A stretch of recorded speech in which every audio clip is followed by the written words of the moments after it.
Destiny টি plantation লিমিটেডের মামলার আজকে যে শুনানি হয়েছে, সর্বশেষ শুনানির বিষয়টি যদি আপনি দর্শকদের উদ্দেশ্যে বলেন। ধন্যবাদ।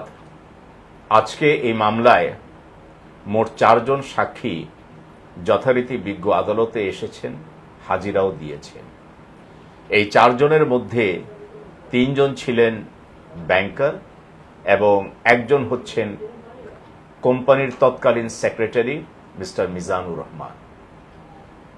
মিস্টার মিজানুর রহমান ছাড়া বাকি সকল সাক্ষীদের জবানবন্দি হয়েছে, জেরাও হয়েছে এবং সেই সাক্ষীদের যারা জবানবন্দি দিয়েছেন তারা মূলত জনাব মোহাম্মদ রফিকুল আমিন, জনাব মোহাম্মদ হোসেন, ফারহা দিবা সংশ্লিষ্টে কোনো ধরনের তাদের সম্পৃক্ততার সম্পর্কে কোনো ডকুমেন্টস তারা আদালতে দাখিল করেন নাই।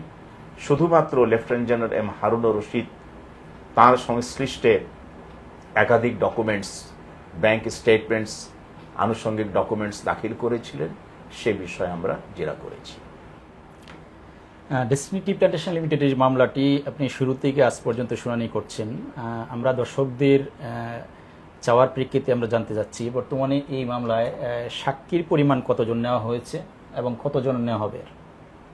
মূলত আজকে 3 জন সাক্ষীর সাক্ষ্য শেষে 165 টোটাল 130-এর মতো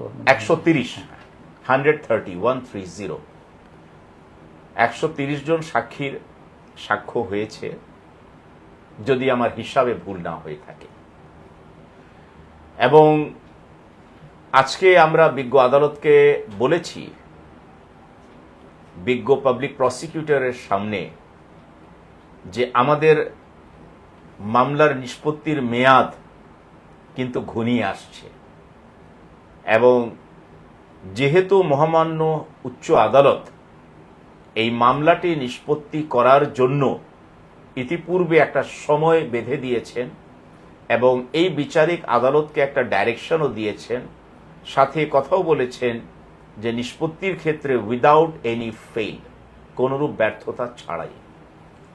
বিজ্ঞ আদালত বলেছেন যে আগামী ধার্য তারিখে তদন্তকারী কর্মকর্তা জনাব মোহাম্মদ মিজানুর রহমানের স্বাক্ষর মাধ্যমে পরবর্তী তারিখে সাক্ষ্য শুরু হবে এবং তিনি একথাও বলেছেন যে আমি বিধিবদ্ধ সময়ের মধ্যে মামলাটি নিষ্পত্তি করার জন্য আইনানুগ প্রক্রিয়ায় সকল পদক্ষেপ গ্রহণ করব।